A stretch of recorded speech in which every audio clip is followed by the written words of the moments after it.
Hola, ¿qué tal? ¿Cómo están? Ayer estaba viendo un video en el canal de Instagram de la periodista independiente, genial periodista española, Cristina Martín Jiménez, en donde habían dos diputados, uno del partido gobernante actual de izquierda y otro del Vox, y se producía un debate con una interlocución de por medio, y en este debate el diputado del partido gobernante acusaba al del Vox de estar en contra de la ley de género. Y lo más sorprendente fue cuando le dijo están en contra del reseteo mundial económico 2030, que tiene que ser y va a ser la nueva religión mundial. Extraño, ¿no? Fuerte. Fuerte pero real, porque es lo que está sucediendo. Están cambiando las cosas. Los dueños del juego, los que dominan el juego actualmente, que son de la misma casta de siempre, están cambiando todo el sistema y vemos que está quebrando los bancos del Silicon Valley, de la JP Morgan, bancos importantes de Japón, y dentro de ese sistema empiezan a quebrar las empresas que cuando están 3 meses sin poder suministrar los pagos, de pagar sus alquileres y de pagar sus cargas fiscales y demás, eso es quiebra. Y al ser quiebra subsisten solamente las grandes compañías que pertenecen a las mismas sociedades de siempre, a las mismas que se crearon después de la Segunda Guerra Mundial. Por ejemplo, Bilderberg, que hay un libro muy interesante que se llama, justamente tiene ese título, que lo tengo en PDF y se lo recomiendo. Como ayer les recomendaba otro libro que había prestado y por algún tipo de razón no me lo devolvieron nunca, pero como es muy barato, volví a comprarlo, el de Mohamed Yunus, Hacia un mundo sin pobreza. Un libro extraordinario. Y le voy a leer parte de la contratapa para que vea de qué se trata y qué hacer ante estas situaciones donde nos cambian completamente el sistema por un sistema que ya sabemos que va a ser de una sola moneda mundial, un solo gobierno mundial, al que están apoyando a las izquierdas y las derechas, los títeres de las izquierdas y los títeres de la derecha, porque fueron creados por la misma casta, por los mismos bancos. Ahora vamos a hablar un poquito de eso, pero quiero leerles esto. Esta es la creación del Banco de los Pobres de Mohamed Yunus, y que dice: un banco que solo presta dinero sin garantía a los absolutamente pobres, un banco en el cual el 94% de los clientes son mujeres y tienen más de 2 millones de clientes en 60 países. Un banco que recupera más del 98% de lo que presta. Un banco nacido en uno de los países más pobres del mundo, en Bangladesh, que era considerado el país más próspero del mundo en ese momento. Y que hoy opera en Estados Unidos, Francia y Noruega. Hay cerca de 300 millones de personas que viven en este planeta bajo el umbral de la pobreza. Hoy son muchos más. Con nuestro banco hemos empezado a disminuir esa cifra. No soy un banquero convencional, soy más bien un prestamista de esperanza. ¿Qué hace este banco? Lo que los bancos tradicionales o los organismos de desarrollo no pueden, no quieren o no saben. Se dirige en primer lugar a las mujeres pobres, ciudadanos de tercera categoría en los países en desarrollo, y funciona.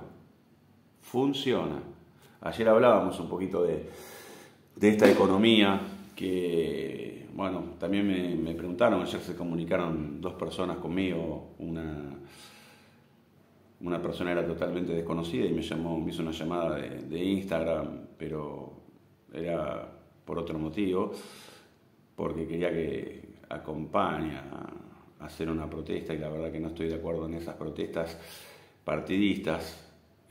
Fui decepcionado por los partidos políticos, fui decepcionado por los políticos, fui decepcionado por la educación, fui decepcionado por las religiones, y estamos en un mundo prácticamente sin esperanza que nos obliga a hablar de estas cosas. Y nosotros vemos todo el tiempo jóvenes por las calles drogados que no saben qué hacer con su vida, no solamente porque les están metiendo la droga por todos lados y los están convenciendo que determinadas drogas son buenas y causan buenos efectos, y que es una mentira que destroza sus cerebros, pero no saben qué hacer. no saben cómo generar energía, la energía del dinero, no tienen ni idea, y porque nadie tampoco los cultivó, nadie les enseñó. Todo lo que he aprendido, en el 80% de las cosas útiles, las he aprendido haciendo investigaciones personales, solo, dándome cuenta de algunas situaciones. Ayer cuando, por ejemplo, estábamos hablando de cómo generar cosas, una vez estaba en un balneario que se llama La Esmeralda, muy cerca de La Paloma, y veía a un tipo que hacía unas obras espectaculares. Yo creo que eran estatuitas de yeso que seguramente las compraba muy baratas, y las pintaba con témpera, que es la pintura más barata, al huevo. Y el huevo hacía que brillaran de una manera espectacular y que ese brillo sea perdurable. Y las vendía. Y vendía esas pequeñas obras. El tipo generaba en la playa, en un puesto, generaba dinero ahí para sobrevivir. Y hay tantas maneras. En un momento a mí se me había ocurrido de que la gente lleva a las veterinarias a sus animalitos, pero no hay nadie quien se los lleve, y la gente trabaja todo el día y está ocupada. Y se me había ocurrido realizar esa actividad de llevar a los animales y traerlos de la veterinaria, por ejemplo. Ahora casi siempre estamos hablando de cómo están alterando nuestro clima y cómo nos están atacando. ¿Y qué es lo que produce la radiofrecuencia, además de impedir que se formen las moléculas de agua que generan esas nubes, que son las nubes que dan lluvia? Y estudié de que hay muchísimas personas, muchísimas familias que están alteradas, con su sistema nervioso totalmente alterado, y que se pelean entre sí, y hasta que entendí de que en esas casas está la radiofrecuencia muy alta y tienen una actividad electromagnética muy alta. Y algunos, cuando empezaron a medir con los medidores Tesla, efectivamente, la actividad electromagnética es muy alta. Esto, que es cobre, combate la actividad electromagnética, inclusive la anula por completo en muchos casos. Hay una tecnología que se llama Grundig, que es obligatoria hoy por hoy. Al comprar un colchón, una persona tiene que ser Grundig, tiene que tener esta tecnología de cobre con enchufe a tierra para que absorber los electrones y que los protones y los neutrones estén equilibrados con los electrones, que es lo que no se produce. Por eso vemos que hay mucha gente que está caminando descalza en los parques, en los jardines, que abraza árboles, justamente para absorber los electrones de la Tierra y equilibrar con los neutrones y con los protones, para que la actividad, para que todo el campo electromagnético esté equilibrado y no desequilibrado como sucede actualmente. Es otra de las herramientas que se puede llegar a hacer y fabricar para mejorar la calidad de vida y la salud de las personas. Se pueden hacer realmente muchísimas cosas, y esto que hizo Mohamed Yunus, vemos que ningún gobierno la realiza. Todos estos presidentes y todos estos ministros que están tan preocupados por nosotros, no realizan nada, están haciendo exactamente lo que quieren los titireteros, los que están manejando esta historia, los que nos están cambiando el sistema dentro de una tercera guerra mundial, que no solo va a ser bélica porque aparentemente está a punto de desatarse, sino que ya hay una guerra mundial por las mentes de las personas, y están cambiando la biología, las creencias, la realidad de las personas, que, como dice Mohamed Yunus en este libro, hay dos clases de seres humanos: el ser humano hombre y el ser humano mujer, y no hay nada más. Pero nos están tratando de convencer y meter dentro del alma de que hay varios géneros, y que el niñito puede jugar con penes de madera y utilizar geles y querer cambiar de sexo cuando tiene 2 años de vida, que no tiene ni idea ni siquiera de quién es. Y están alterando a la familia y dividiéndola, porque están cambiando el mundo para que ellos sean los dominadores absolutos del mundo. Pero ¿quiénes son estos banqueros? ¿Sabe de dónde viene la palabra banquero? La palabra banquero viene de la época de Jesús, cuando los cambistas del templo, porque resulta que una persona que quería pagar sus pecados, tenía que sacrificar a determinado animalito. Un pecado no muy grave, con 2 palomos era suficiente, así hasta llegar a un cordero que eran criados en Belén Efrata, donde nace Jesús. Por eso a Jesús se le dice el Cordero de Dios, que venía a dar su vida por los pecados de toda la humanidad. Bueno, la cuestión que usted cuando compraba ese animalito, ese palomo, ese cordero, no lo podía hacer con su dinero, tenía que hacer con el dinero del templo. Entonces, bueno, ya tenía que cambiar el dinero del templo y ahí ya empezaban a esquirlarlo. Y cuando compraba el animalito que no lo podía traer usted de su casa o de su criadero, lo volvían a cortar al medio, le arrancaban las muelas pero sin ninguna anestesia. Donde se sentaban en los bancos del templo. Estos ladrones, a los que Jesús reprimió, castigó y bueno, les derribó todos sus puestos, se sentaban en los bancos. De ahí viene la palabra bancos y banqueros, los que prestan, los que cambian el dinero y los que esquirdan a la gente.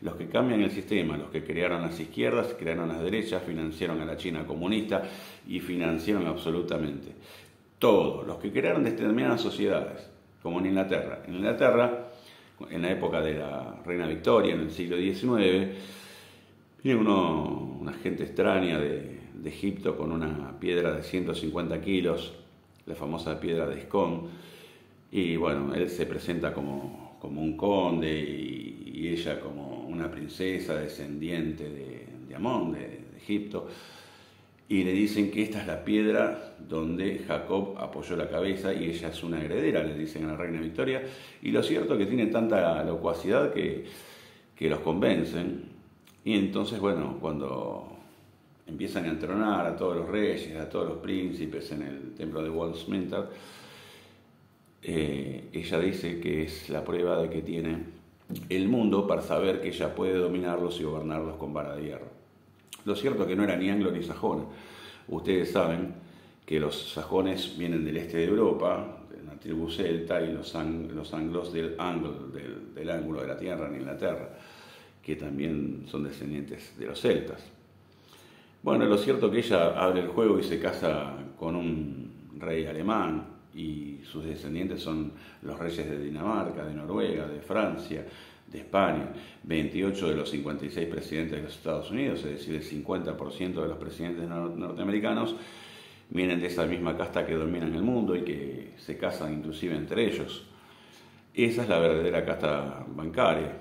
De ahí nacen los Rothschilds, que se casan solamente entre su familia y dominan el mundo y crearon el satanismo, crearon a los Illuminati, una de las tantas sociedades secretas a las que refirió Kennedy. Esta misma gente es la misma que reprendió Jesús, vienen de esa casta y que muy lamentablemente utilizan a la Biblia como uno de los estándares en un texto específico de Deuteronomio 23, en donde dice: ve a las tierras extranjeras y préstales dinero, pero cóbrales intereses y quédate con sus tierras y quédate con su ganado. Para mí son partes del Viejo Testamento que hay que filtrar y que no están escritas por Dios, ni inspiradas por el Espíritu Santo, ni nada.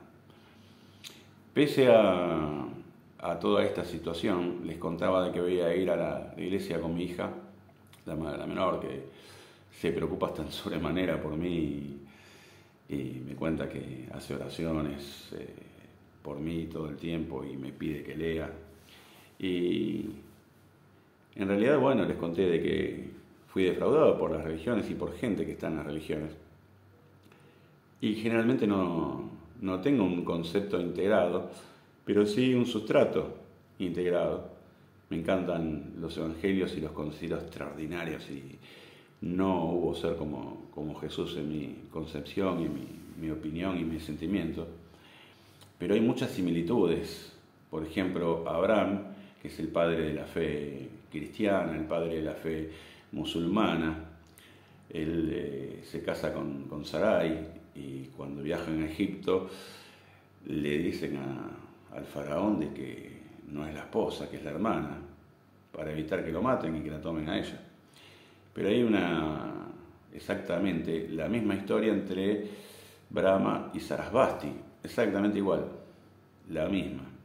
Cuando Jesús es bautizado en el río Jordán y recibe el Espíritu Santo en forma de paloma, Buda también recibe el Espíritu Santo en forma de elefante. Y cuando Jesús les dice, ustedes son dioses y se lo han olvidado, exactamente cuando le dicen a Buda, tú eres el iluminado, y él dice, no, los iluminados son todos ustedes, son iluminados. Es decir que los sustratos son los mismos, pero evidentemente que nosotros tenemos algo de divinidad y es muy potente, y por eso nos están atacando todo el tiempo, por eso quieren acabar con nuestras creencias, y inclusive nos han mentido con nuestra geografía, con nuestra historia, con la ciencia en sí misma, porque tenemos algo de divinidad dentro de nosotros mismos. También, bueno, en lo que respecta al Apocalipsis, que estamos viviendo exactamente esa época, estos son los tiempos finales, y si usted no lo entiende es porque vive abstraído de la realidad. También los hindúes le llaman el Kali Yuga, previo a la época del esplendor, que es el Satya Yuga. Y como Jesús va a volver en un caballo blanco a rescatar a su pueblo y a poner el milenio de paz, también Vishnu va a venir en un caballo blanco a hacer exactamente lo mismo. También en el Ragnarok, la peor época, la época apocalíptica de los vikingos, va a volver el dios Odín en un caballo blanco. Y bueno, también para los persas va a venir Zaratustra en un caballo blanco. Para los judíos va a volver su Mesías. Para los mayas, que no existía el hipismo, van a venir esas naves también con sus dioses a restablecer el nuevo orden de paz, el milenio de paz. Así que la similitud y la imaginería es exactamente la misma, y el mensaje es exactamente el mismo. Más allá de ello, nadie puede utilizar como excusa alejarse de la divinidad por ello. Y si la palabra religión significa religar, como personas de bien y como individuos, como que buscamos la salvación micro dentro de un plan macro, tenemos que empezar a religarnos, a ser uno, a formarnos, a unar ideas, a unar sentimientos, a unar información, a ser personas poderosas, a escuchar buena música barroca, a ser más instruidos y a encontrar soluciones, a buscar las soluciones que nadie nos va a venir a ofrecer. Nadie nos va a venir a ayudar ni a regalar nada. Entonces tenemos que religarnos como sociedad y buscar las soluciones. En cuanto, me había olvidado lo que decía Mohamed Yunus cuando él decía que la economía, los números de un país no tienen absolutamente nada que ver con la realidad de la gente. Por eso exponíamos ayer el caso de Bangladesh, que tenía el 5% de crecimiento, pero cuando él llega ve cadáveres caminando muertos de hambre literalmente, es porque, si por ejemplo acá nos dicen, Paraguay exportó 40 toneladas de vino, mentira, Paraguay no exportó absolutamente nada. Los que exportaron son una familia extranjera que se compró con muy pocos recursos, los recursos naturales de Paraguay, y exportó eso con ganancia para ellos, no para el país. Esa es la realidad, eso es lo que pasa, son oligopolios. Los que están cambiando el sistema mundial y nos están metiendo en una tercera guerra mundial son los oligopolios, que son los mismos bancos, que son los mismos clubes, que cuando la reina Victoria está a punto de morir y había un reverbamiento de la democracia y se creaban las naciones y decía, están apareciendo nuevas repúblicas y tenemos que hacer algo para controlarlos, y bueno, como ya estaban formados todos los reyes que pertenecían a la misma familia, formaron sociedades secretas, formaron el Club de Bilderberg, inclusive formaron la ONU. Ya habían formado después de la Primera Guerra Mundial, que fue provocada por 3 primos hermanos, descendientes de la misma vieja o nietos de la misma vieja, y ya habían creado la Primera Guerra Mundial y habían formado la Asociación de Países, que fracasó, pero después la ONU no fracasó. Y empezaron a oprimir al mundo. Y ahora la opresión es total. Y por eso hay gente drogándose en las calles y gente sin saber qué hacer y cómo salir. La salida es comunicándonos entre nosotros, haciéndonos fuertes y aprendiendo oficios, aprendiendo artes y aprendiendo a ser independientes, personas de bien, personas espirituales, personas de familia, personas que busquen y encuentren lo que nos enseñaron nuestros ancestros. Un abrazo.